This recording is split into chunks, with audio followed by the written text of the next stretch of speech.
What is going on, guys? Merry Christmas. It's right here. It's that time. Season's greetings.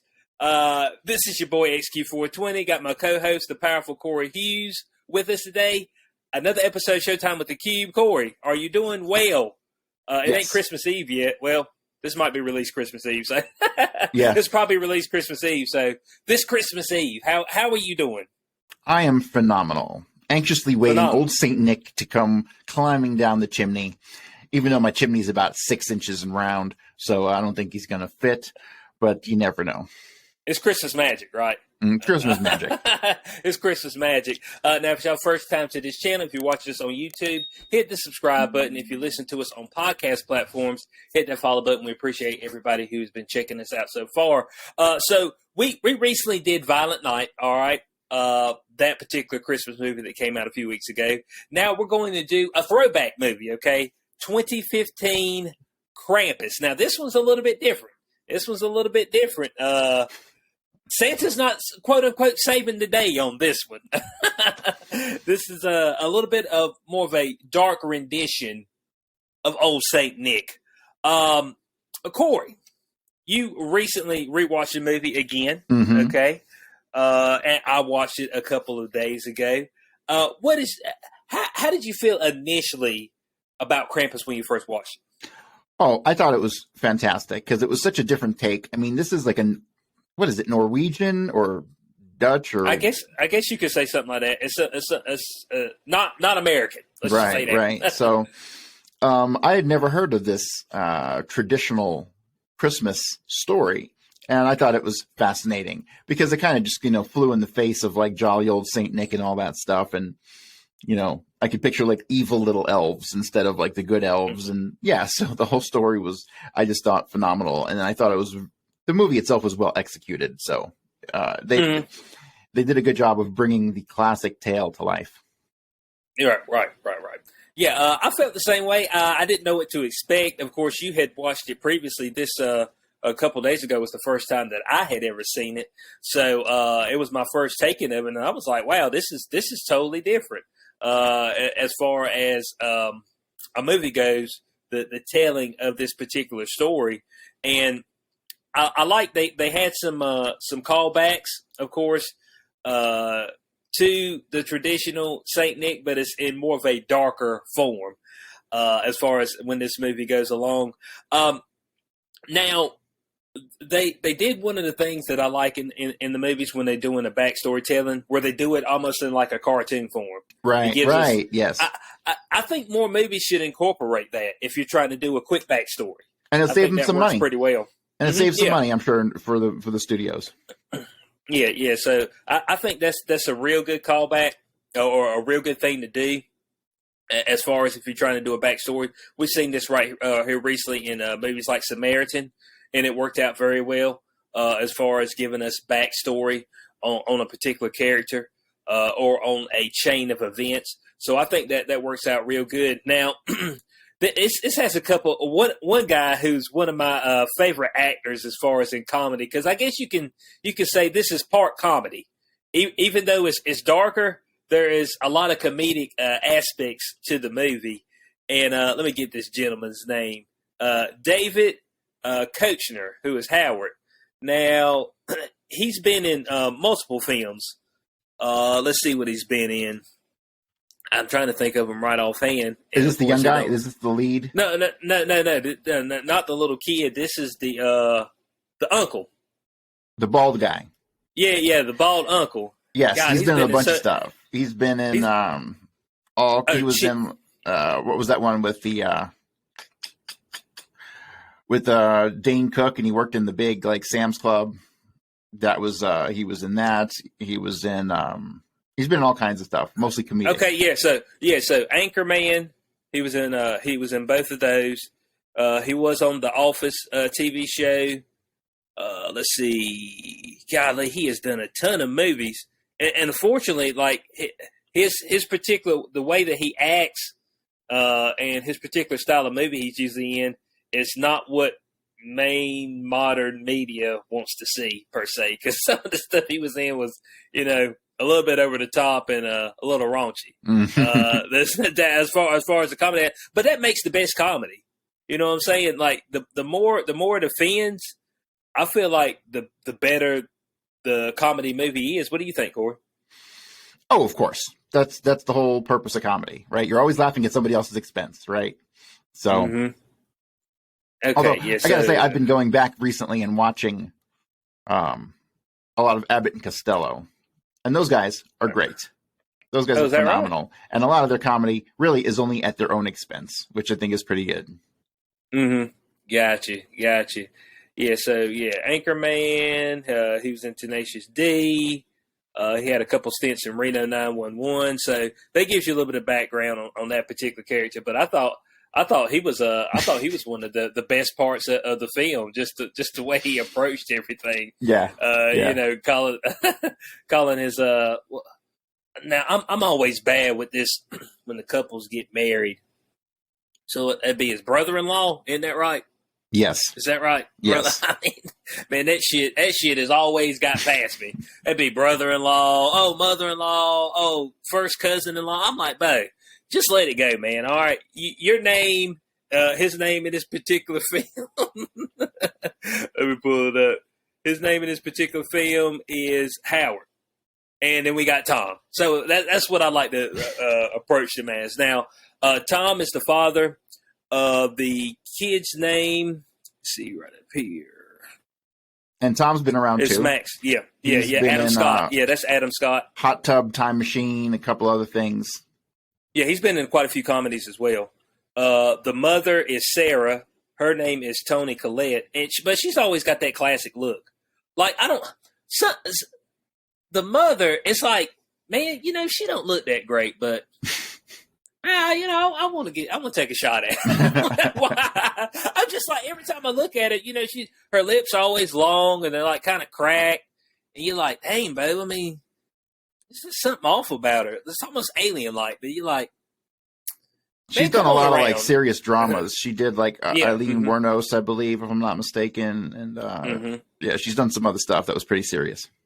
Yeah. So you got Toni Collette, Adam Scott. So that's Sarah and Tom. So they are the mother and father of, I guess, quote unquote, are protagonists of the film, which is I don't know. It's weird. I mean, I guess I don't know if he's the protagonist. Unquote. He didn't come off as like having as powerful a role as someone like Macaulay Culkin in like a Home Alone, right? So he was he was, you know, he was crucial in the setup of the story, and but he was almost background. Almost background, yeah. But it almost revolved around him at the same time. It was kind of interesting how they did that.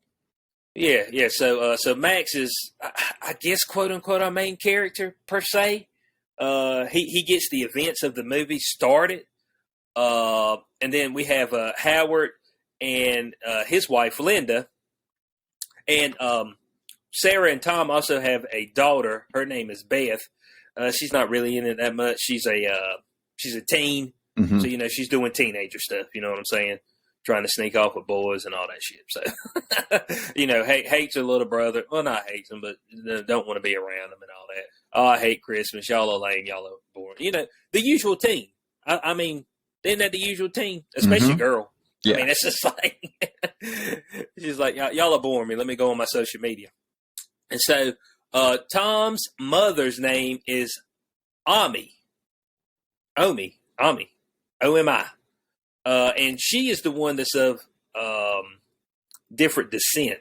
Yeah, she was like Hungarian or something like that, and she gave she was the quintessential old person who knew what was going on the whole time, right? The tropish character that we often see in horror films. So yeah, it was a very important role, even though she didn't speak much.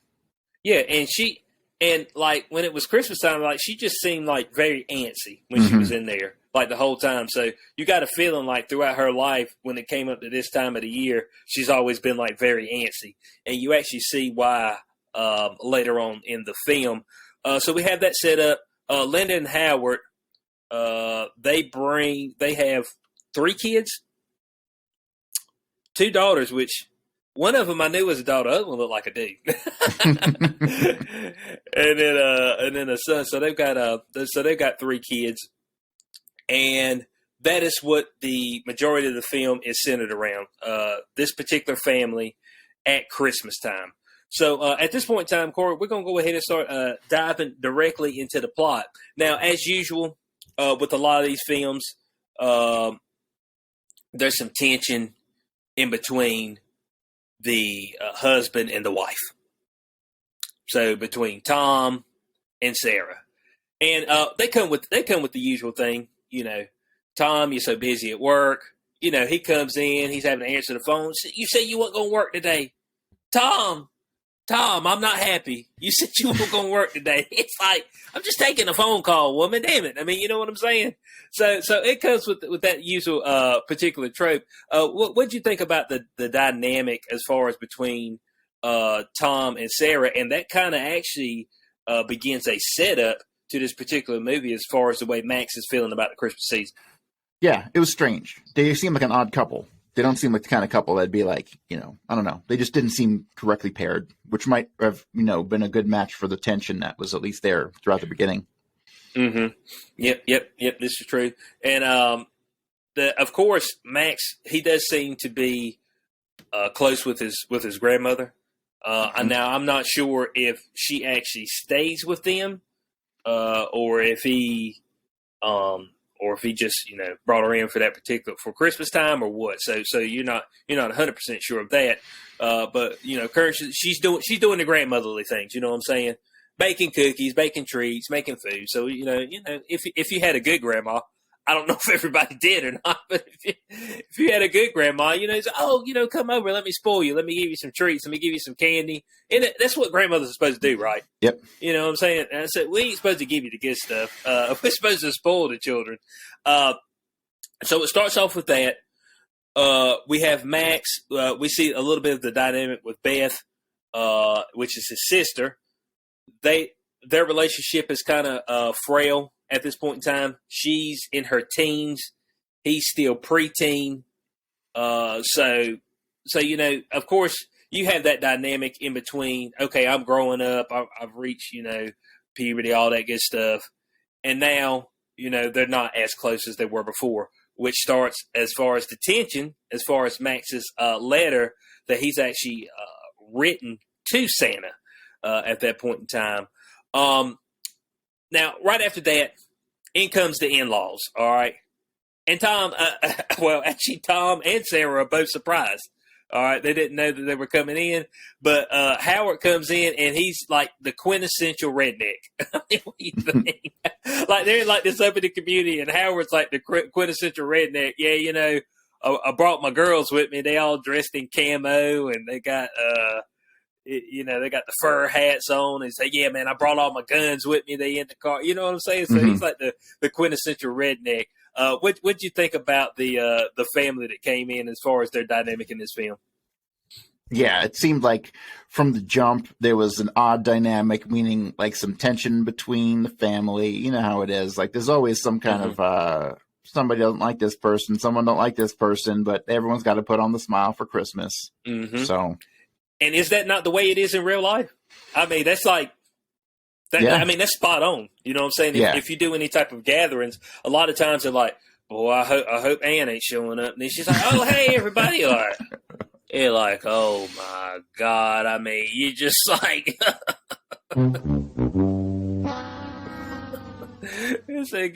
Get out of here. You know what I'm saying? I mean, just leave.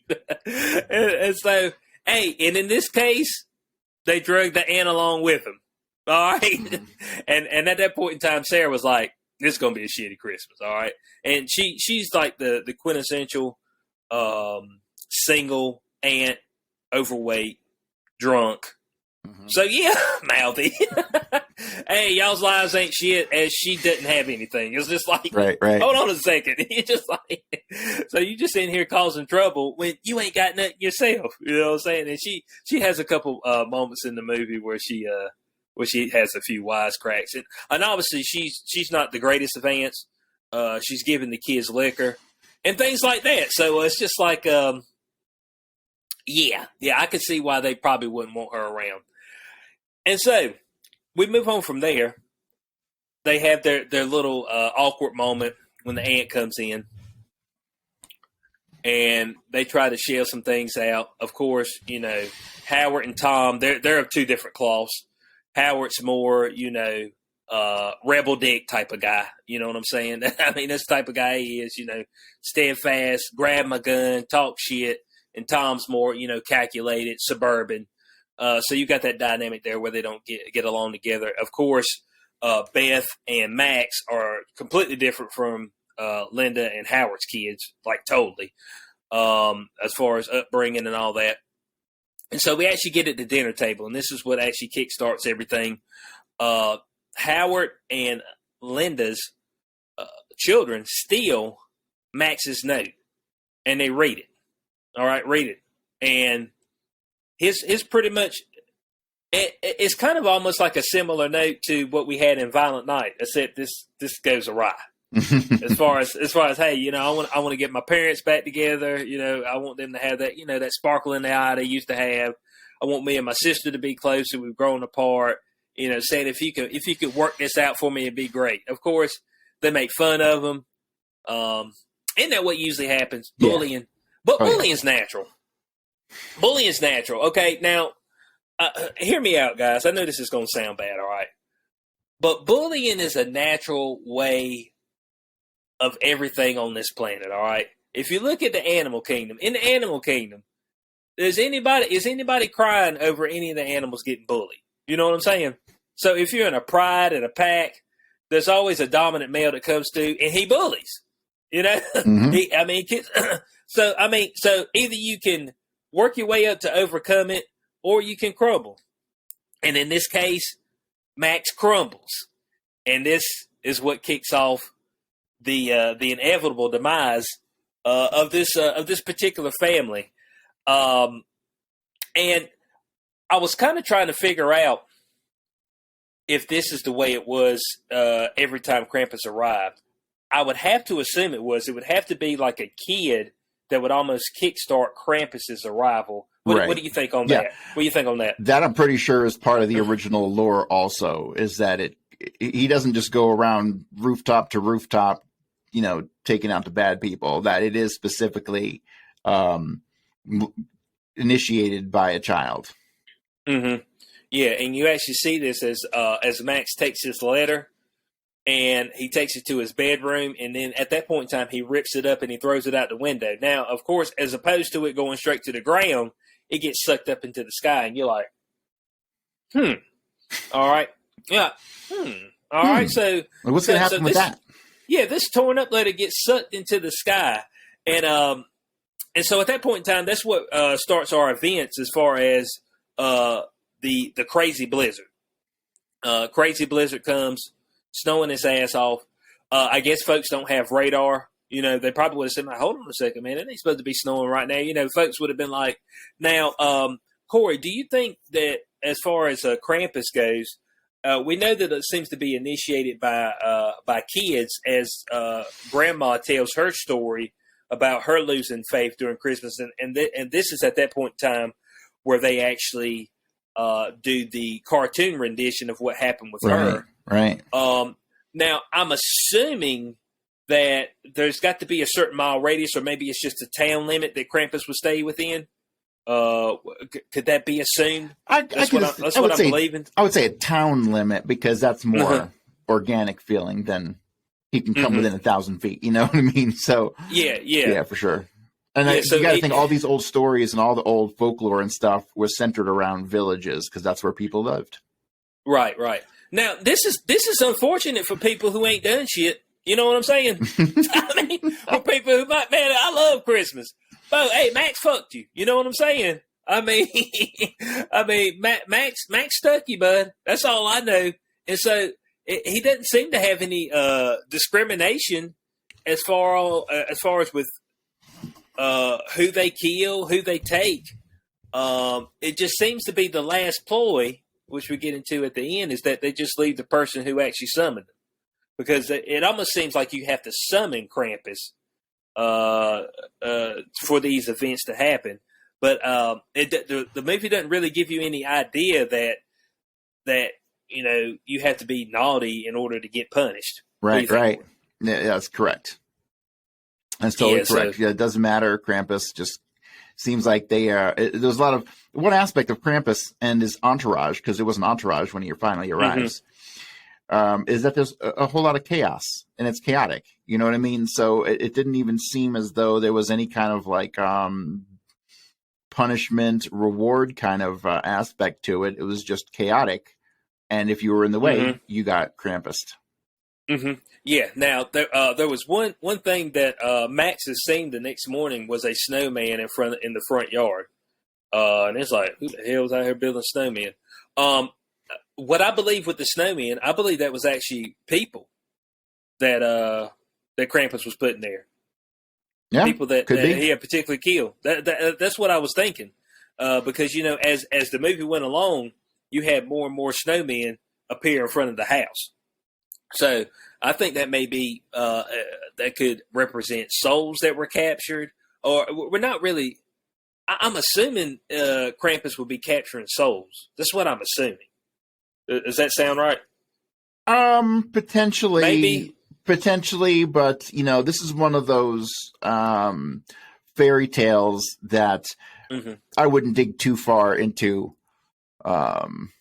his motivations. I think basically the overarching theme of Krampus is the opposite of Santa Claus, right? Where he's supposed to punish the wicked and all that stuff. But obviously there was some liberties taken here because so many people got killed. Or maybe or maybe the movie was implying that they all deserved it. Okay, that could be the case, because I guess you would say, quote unquote, Santa has a moral compass. Yeah. And so if you don't get a present, if you were bad, you get a lump of coal. You don't get killed. Well, this particular Krampus is just like, I mean, the only thing I know is to devour. I've been summoned, to this town. Once I get summoned, whoever's here, it's just, I mean, tough shit. I mean, that's all I can say. It's just like tough shit. So at that point in time, when they have a power outage, all right, Beth decides, and I don't know what the parents were thinking on this. I'm just like, man, shame on y'all. It's like, I need to go to my boyfriend's and see if he's okay. I'm just like, man, it just seems like a bad idea. So I'll be right back. Anytime, all you got to remember, anytime somebody says in a horror movie, because this would be comedy, horror, it's in that realm of genre. But anytime somebody says in a movie, I'll be right back, if it ain't Arnold Schwarzenegger, they ass ain't coming. Okay? That's just all they get to it. If it ain't Arnold Schwarzenegger, they ain't going to be right back, all right? This ain't the Terminator. They ass is gone, okay? So the minute she said, I'll be back before dark, I'm like, nope, she ain't making it back. Now, she starts to traverse the landway, and she sees there's a whole bunch of houses that are, no lights on, of course, because the power's out. Some of them seem to be destroyed. She gets to her boyfriend's house. Doors open. Everything's frostbitten inside. And at that point in time, she realizes something ain't right. And then that's when we see our first glimpse of Krampus. Now, Krampus in this particular film doesn't actually do a majority of the killing. It's actually his minions. Right. So he has multiple minions. He has the Jack in the Box. That one seems to eat the kids. It was just, all these minions were creepy, and they had those creepy masks on. It was really like, ooh, it gave you the chills. Yeah, they got Jack in the Box. He's got gingerbread cookies that that he uses. There was a doll that had an angel's face. Yeah, and of course he had elves as well. But he had, the evil elves. It's just like, and it's just kind of funny at one point in the movie, elves. I'm just like, do what? Kind of bust through, and I'm like, oh shit! But if he's got a whole army, how can you beat him? And I'm not really sure if you could actually kill them or not. No, probably not. They're supernatural. Yeah. I mean, it seemed like a couple of may have got killed, but it may not. It may have just been like a slowing them down per se, not so much killing them. So we see Beth actually sees Krampus. Of course, she begins to take off a run, and then we do the movie trope. I got up to the van. She got up to the van, and the DHL guy, he was frozen in the van. And what's the movie trope? Oh man, it's coming. Let me hide underneath the van. It's just like, you know your footprints on the ground, right? And they stop right there and go underneath the van, right? I mean, it's like, why would you just, Corey, help me out here, okay? Now I know that we got to have deaths in the film, but I want it to be like, folks are making smart decisions and it just wasn't their day. You know what I'm saying? Yeah. Can I have one of those? I just want one of those. Hey, let's put this out. Somebody making a horror movie, I want folks to be making good sound decisions. Just try this one time. Good sound decisions, and it just won't their day. All right? And it just won't their day. We got the movie trope here. I'm going to hide underneath the van. And maybe he'll walk away. Of course, Krampus walks around it. And we know all this is just, toying with your victim. That's the whole thing this is here. Giving them that false sense of security. Oh, I'm going to be able to get away. And at that point in time, as Krampus walks away, he drops the Jack in the Box. All right. Starts to open up. Now, at that point in time, we don't actually see what happens to Beth. But we assume right there that is her particular death during that time. Right. So this flows back over into the family. They're worried. They're like, man, it's already dark and Beth hasn't returned. Oh, she probably stayed over at her boyfriend's place. I'm just like, y'all, doesn't some shit feel wrong? Corey, help me out. I mean, shouldn't you, like, the intuition be like, some shit ain't right here? What do you think? Yeah, for sure. But I think they did a pretty good job of slowly, first they slowly remembered she wasn't there. And then they go out looking for her, at which time they realize that the shit done hit the fan. Yeah, yes. I mean, it's all in the fans. Of course, Howard, and this seems like something Howard's made for. He's like, yeah, let's go out there and find her. Man's got a shotgun. He gives him, man, what kind of pistol was that he gave him? Was it it looked like a .38 Magnum. Yeah, that's what it Big looked old like. I was special. like, I said, damn, Bo, if my man ain't shot a gun, you gave him a hell of a one to start with. You know what I'm saying? I mean, he gonna shoot that thing. It's gonna put him on the ground. Hey, make sure you hold that thing with two hands, bud. So they go out looking. They proceed to get to the house, and they see that nobody's there. Actually, before that, they make it to a dump truck that's stuck out in the snow, and there's nobody in the dump truck, and it looks like something has came through the glass. And so at that point in time, Howard gets attacked, and are we assuming that this is Krampus underneath the ground? I'm not even sure. Yeah, we're not sure at this point. Yeah. We're not even sure. It's just something. So you see something coming along the ground, and it actually bites Howard in the leg. Of course, they shoot at it, and it scurries off, and they're able to make it back to the house. But at this point in time, they're like, okay, there's something really wrong going on here. And this is when we're seeing the grandma's like, hey, we need to keep the fire hot. As far as in the furnace place, right? We need to keep the fire hot.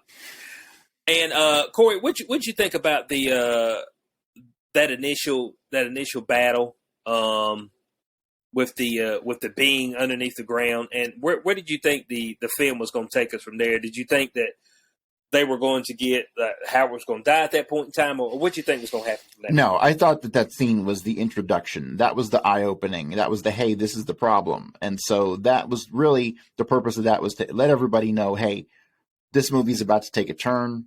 We now have something going on here we don't know about, and we should be freaked out. And so there's always that scene, whether it's Friday the 13th when the half-naked chick makes it back to the cabin and, oh, my God, they killed Rob, right? There's always that scene where everyone becomes aware of what's happening, and that was what this was here. So this is the awareness scene to give everybody, or to give the people in the movie the sense like, okay, we're dealing with something. We don't know what we're dealing with. It may be supernatural in origin, potentially. Now, of course, they're not wanting to think that right offhand. You're thinking like, oh, well, there must be some animal out there and the stuff, whatever, And that's the way this usually is. This way it usually goes. Well, let me try to wrap my head around something that's real. Okay, let me wrap my head around something that's real as opposed to go to the supernatural. Now, of course, Granny, she goes through her story as far as Krampus, and she gets laughed at. All right, she gets laughed at. You know what I'm saying? It's like, I mean, you're batshit crazy. What are you talking about? And during her story, Krampus actually comes in her house and kills her mother and father. But he doesn't mess with her. He winks at her when he's leaving, and he leaves her the little bell that has Krampus in it. And so I guess that's your reward. That's your reward for summoning him. Your whole life is destroyed, and I leave you with a token of my appreciation for summoning me. And this is a reminder to don't fuck up again. Okay? I mean, I guess that's what this is. It's a, hey, this is a fuck around and find out moment. That's what this is. Yeah.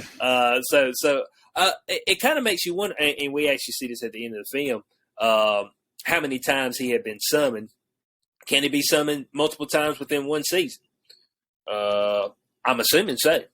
Yeah. In multiple towns. That's what it seems like. So, and it also makes you wonder. It's like, do these towns or places like fall off the map? Or are they just like forgotten? That's a good question. What do you think? I mean, I think we're not supposed to ask questions like that. Christmas magic, right? Christmas magic. I think it's Christmas magic. So at this point in time, they're all right, something's wrong. They still have no power. They're like, okay, look, Howard's like, I'm going to keep watch. I'm going to be the first one to keep watch. Y'all get some sleep. And, of course, as always, the person who says they're going to keep watch, they go to sleep.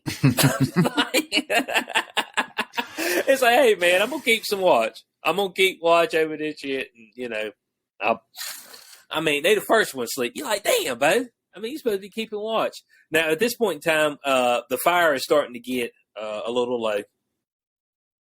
And there's a hook that gets let down the chimney with a gingerbread man on it. And, of course, the little fat kid who was Linda and Howard's son, he goes up, and he's intrigued by the gingerbread cookie. And he looked like he hungry. You know what I'm saying? I don't know when the last time he ate, but he looked hungry. And, of course, he goes and takes a bite out of the gingerbread man and then proceeds to get sucked up the chimney. Now, I'm assuming that he got disintegrated getting sucked up that chimney because he's way too big to fit up that chimney. All right, Mm-hmm. There ain't enough Christmas magic to get him up that chimney. He'd be looking like my man from Violent Night did when Santa grabbed him and took him up the chimney. You know what I'm saying? Yeah. It won't be nothing but a ball left. You know what I'm saying? A ball of goo. After that happens, then it's just like, okay, maybe we are dealing with something supernatural here. You know, everybody kind of rallies together. And Corey, at this point in time, even though Max is the central character, he's still not being keyed on a whole lot. I mean, what do you think about that? Yeah. I think that he starts to realize that he starts to feel responsible because he was angry and, Mm-hmm. you know, he threw the letter and all that stuff. And I think it's starting to come home for him that he might be behind this inadvertently. Mm-hmm. Yeah, inadvertently. This is where we have the complete breakdown of the house, of course. We have some of the kids going upstairs to check on a noise they heard, which has happened to be the Jack in the Box. And Bo, I ain't gonna lie to you, that Jack in the Box, that shit was freaky as hell. When it was eating the kid, I was like, "What the hell?" So I guess it gets. I guess it would get bigger as it ate more kids. That's what I was assuming. Yeah.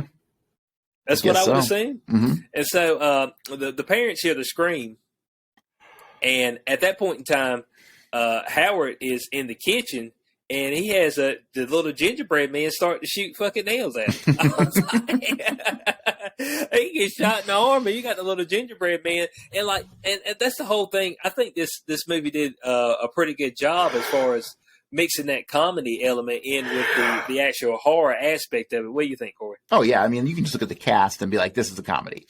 But they did a good job of not making the death scenes funny. They were gruesome and scary, but they were funny in context, Mm-hmm. And it did create a whole lot of the tension at that point in time, as far as in between what was going to happen next. So I think this film did a pretty good job as far as maintaining tension throughout the entirety of the film, not knowing exactly what's going to happen next. Of course, we have a couple of typical movie tropes, but I thought it did a pretty good job in mixing those elements together as far as the comedy aspect, as well as the quote unquote death scenes, which I wouldn't say we had too much. There weren't really like a ton of blood. If I'm correct, I think this was PG-13. Yeah, so you didn't have blood scenes, but the scenes of the quote unquote deaths, the kid getting ate and things of that nature. It wasn't so much of okay. So the movies that I don't like in the horror genre are the jump movies, The Ring. Movies like that, was like Paranormal Activity, where it's like a jump scene and somebody's gone. You know what I'm saying? It's like, oh, jump, and and it's just like you never actually see anything. You're like, man, you just did a loud noise and made me, jump in my seat, and I'm just like, okay, I mean, it's, what I'm saying? I want to actually see something go down. So Howard's having a battle with the gingerbread man in the kitchen, which is hilarious. And then we have Sarah, Tom, and Linda having a battle with the Jack in the Box, a damn teddy bear, and an angel in the attic. And so Linda actually, of course, she's the one that would be most proficient at combat out of the three, because she hung out with Howard. So, and they seem like, roughneck, back of the woods. And so she's able to retrieve one of her kids, but the other kid does get ate by the Jack in the Box. All right.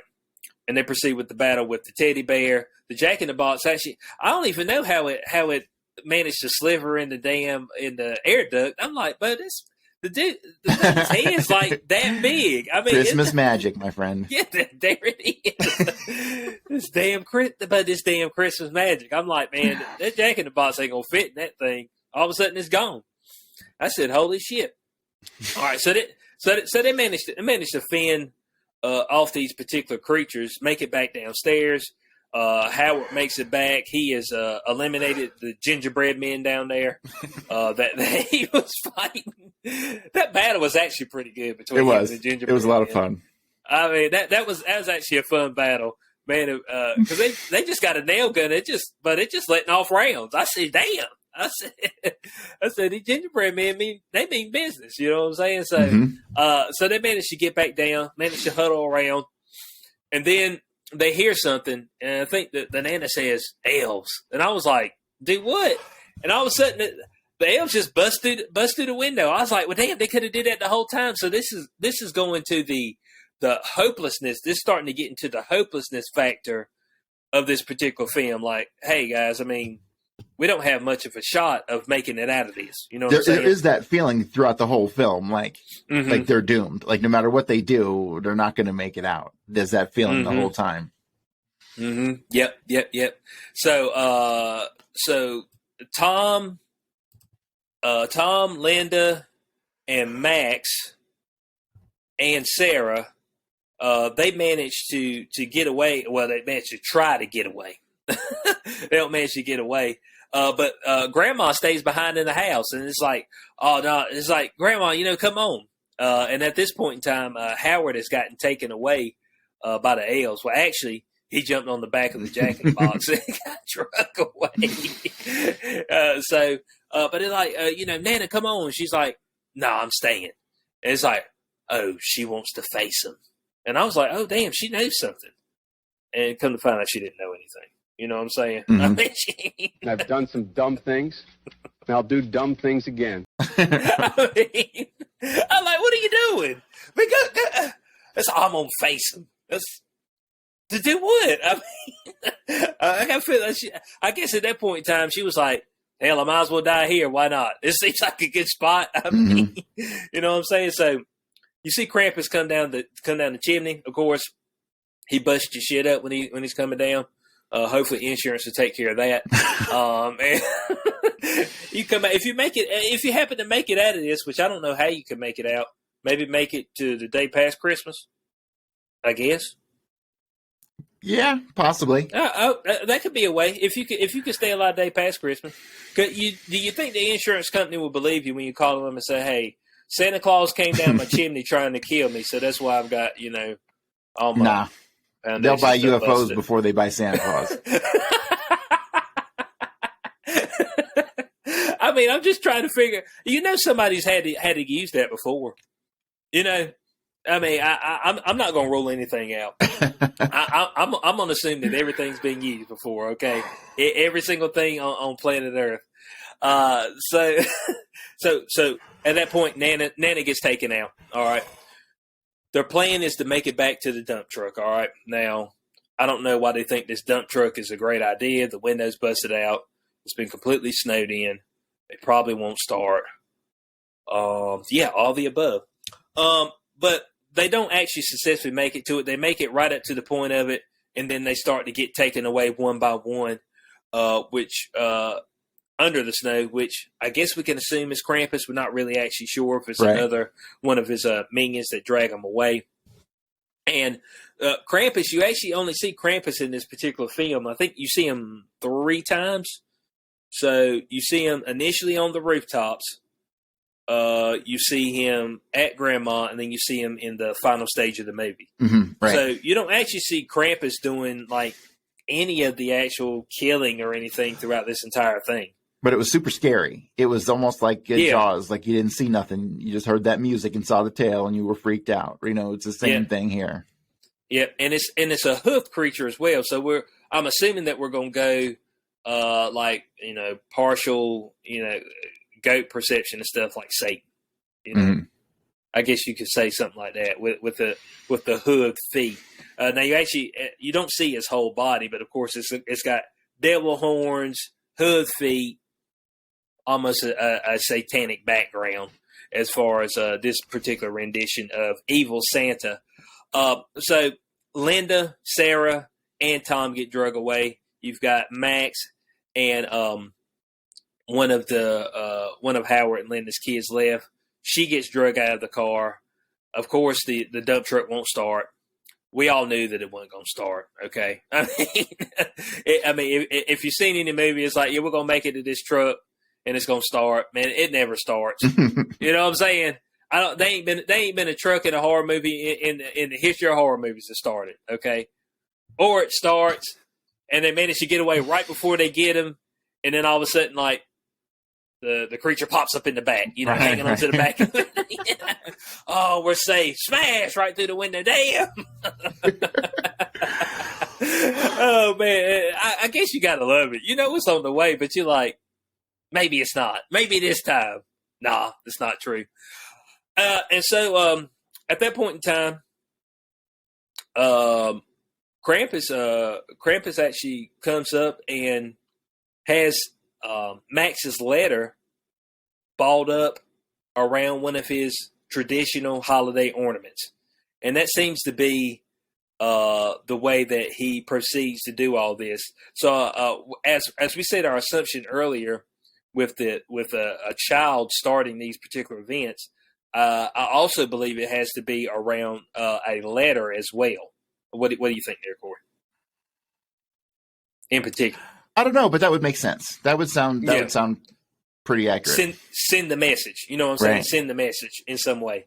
And he comes back and is like, hey, I helped you out. You know what I'm saying?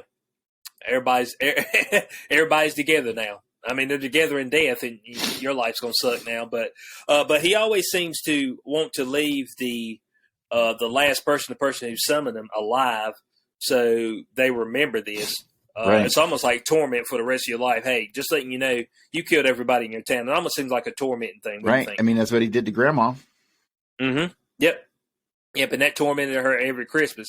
And it actually alludes to that in the film. It's like, yeah, Grandma acts weird every time it's Christmas. You know what I'm saying? So it's just like, So she's got that torment yearly, like, hey, you know, I remember this when I was a kid, and it still kind of lingers because I brought about the events of this. And so Max actually tracks down the Legion, and man, they out there having a party, man. They're like drinking booze, and the elves are right there. You know, Gingerbread Man and Krampus is standing above a hole, looks like it's sending you down to hell. And Max comes up, and he confronts Krampus, all right? And he's dead serious, all right? He said, look, Krampus, let my mom go. Let my uncle go. Let my aunt go. Let all of them go. You know, and take me instead. Krampus looks at him. And then he starts laughing. Everybody out there started like it got a very serious moment. It was like very serious. It's like, oh damn, maybe he's considering this. It's like I was sitting there thinking, I was like, oh well, damn, maybe your kid hasn't came up and confronted Krampus in this way before. And maybe this is the thing that'll be able to break, you know, the curse or break whatever, you know what I'm saying? And he'll release the parents, he'll release whoever he's taking. And yeah, everybody around starts laughing. They're like, no. They're like, no, we're not releasing anybody. We appreciate that. It was like, well, take me and release them. And he said, no problem. I won't. He didn't say anything. He just grabs Max by the head, throws him in the hole. I said, damn. But this shit didn't work out at all. Max just didn't work out. This was a bad plan. This was the Hope strategy. Corey, this is what I talk about. This was the Hope strategy. And hope is not a strategy, okay? I mean, this thing didn't work, period. And I thought it, but I loved that part of the movie because it had you thinking that maybe Max was going to be able to save the day. Right. You know what I'm saying? Because he's a quote unquote, he started the shit, and so maybe he'll be able to fix, you know, what he started. And you're like, oh dang, you know, maybe Krampus is taking him serious.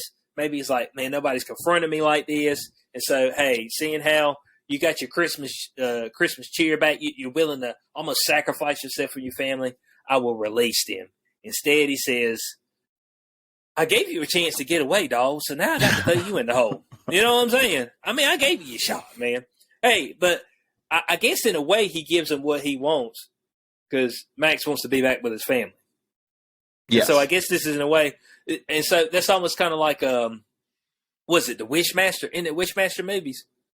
Oh, it's been so long since I've seen those. Yeah, so it's like to be careful what you wish for. It's like like you wish for something, and it's like the most like you get what you wish for, but it's like, my cost? God, I mean, yeah, you know what I'm saying? At what cost? So Max actually gets his Christmas wish, and once we see Max get thrown into the hole, we're assuming to hell. That's all I know. He's a hole in the ground. It looks hot. You know what I'm saying? Is he throwing him to hell? I guess so. So after we see that, he wakes up. And at that point in time, I knew something wasn't right. Okay? For the simple fact is the way the footage was done. If you notice how it's like extremely blown out in light and hate, that's the point in time I'm like, no, but some shit ain't right. He trapped somewhere. That's exactly what it is. So it looks like, you know, him and his family, oh, we're back together. You know, Howard and Linda, we're all having a good time. We're opening presents. Everybody's happy. And then at that point in time, everybody just starts looking at each other like, hold on, what the hell's going on here? Something ain't right. And then that's when you see Krampus has actually got him in one of the little snowballs. One of the little snowballs that you flip up and down and the snow falls and all that. So he actually has him in one of those. So you're like, oh, shit. Oh, shit, he got him trapped. He got him. And you see, and as he's walking away, you see hundreds, if not thousands, of these Christmas snowballs all around. So that gives you an indication that you know, this ain't a one-time event. He's captured many souls. So I'm not sure at that point in time, Corey, I want to know your thoughts. Do you think that they continue to relive that Christmas day, or how do you think that actually goes down? What's your thoughts on that? That's a real good question. That's a possibility. I don't know. I really don't know. That's a good question. Mm-hmm. But in looking at Krampus, I came across another film that is actually a sequel to Krampus called Krampus Origins. So maybe some of the answers will be hidden in that. Krampus Origins, huh? Krampus Origins. Mm-hmm. Okay. That might be something we need to check out so we can see. Let me see. When was that? When did that come out? Oh, so that came out in 2018. Yeah. Huh. It all began here. All right. So that might be something we need to check out. We might get some more answers as far as how all this came about. Now from the assumption I've got, it just seems like more than likely they just kind of relived that same day. That's what I'm thinking. And they all knew, like, they all felt like something was off and something was wrong. So that's why I went back to the whole premise of, maybe Krampus steals their souls, you know what I'm saying, or something like that, and traps them in this utopia. But the utopia life, you have to relive it every single day, which makes it tormenting. As far as Christmas goes, you said, "Hey, you said that you wanted Christmas back. Well, here you go. You get Christmas every single day for eternity. How about that? You know what I'm saying? So, which, I think that would be very bad if you woke up and relived the same day all the time. What movie did that? A movie did that right here recently. It was a Tom Cruise movie where when he would die and then when he woke back up. Edge of Tomorrow, fantastic movie.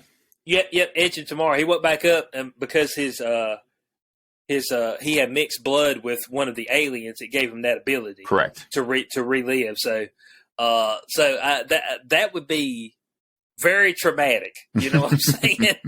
to know, because I believe they're gonna know. You know that you wake up every day and you're reliving the exact same moments. You're like, man, this is bullshit.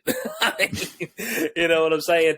So that's Krampus. Overall, I thought the film was pretty good. Yeah. I thought it was pretty good. I thought it was one of the better holiday movies, and it was, even though it's been out a couple of years, it was a new twist considering, we hadn't seen anything like this before, and so I think films like this lead to getting films like Violent Night. So yeah, I applaud. I applaud this show. I applaud the movie, and I give it 8 out of 10 cubes. 8 out. I was actually up there too. I was 7.5. Oh, so yeah. I was 7.5 out of 10. I didn't know what to expect. You know what I'm saying? And I also didn't know if it was going to be like overly gruesome. You know what I'm saying? I didn't know if it was going to be that type. But this is not the type of film that's overly gruesome. I could actually, can I say, showing it to your kids? Yeah, I think so. 12 and up, I think would be no problem. Could. Yeah, you probably could, because there's not a ton of, like, vulgar language or nothing like. It's not like Violent Night. Like Violent Night, boy, I mean, heads are getting chopped off. I mean, there's F-bombs and all that. I mean, flying. It's just. Can I say this? Family, gather the family around. There's probably somebody over there have their nose, scrunched up at you. You know what I'm saying? They have their nose scrunched up at you. But this one, you can show it, and maybe it would scare some people into not bashing Christmas. It's like, you know what I'm saying? Maybe I shouldn't bash Christmas. This is a little rough. So yeah, that's Krampus. We might check out that Krampus Origins, and maybe that'll give us a little bit more background on the Krampus lore per se that we might be able to bring to y'all. So yeah, we've got that 7.5, so 7.75 out of 10 cubes. So definitely worth a watch. If you're not able to find this on any of your streaming platforms, or not able to, if you don't have a particular stick that may be unlocked, it's okay, because if you got Amazon Prime, they got it where you can rent it for $2. So if you absolutely got to. So if you want to check the film out and you've got Amazon Prime, you can rent right now for $2 on Amazon Prime. So we definitely suggest to go and check it out. Gives you something a little bit different. as far as films. And and we said this about Violent Night. We said this about Werewolf by Night. Breaking out of the traditional molds of what we've seen right here recently is kind of a breath of fresh air. You know what I'm saying? Mm-hmm. And even though this is from 2015, you can kind of tell the filmmaking was a little bit different back then. Because there's point in times like when a DHL guy drops the presents out in front of the door, saying must have been some Democrat. You know what I'm saying? They say stuff like that. Like they say snarky stuff about political aspects. And, if you try to do something like that right now, folks they'd be trying to cancel your movie, be trying to throw it out of the theater and all that stuff. So I think we need to get more into the aspect where anything and everything can be criticized. What do you think, Corey? Yeah, I agree, 100%. And you can throw that in movies, and you can make fun of it and things of that nature, and it be okay. And folks not just, let's take it all the way to a fan. Oh, hey, you know what I'm saying? Ban this, ban that. It's just like, man, calm down. You know what I'm saying? So I think if we get more towards the way that is, that would be a good thing for films overall. And this one had a pretty good runtime, hour 38 minutes, so it ain't gonna hold up 3 hours. IMDb out of 76,000, they had 6.2 out of 10. So that's still above 5. Yeah. 5 and above is not a bad film, guys. 5 and above is not a bad film. All right.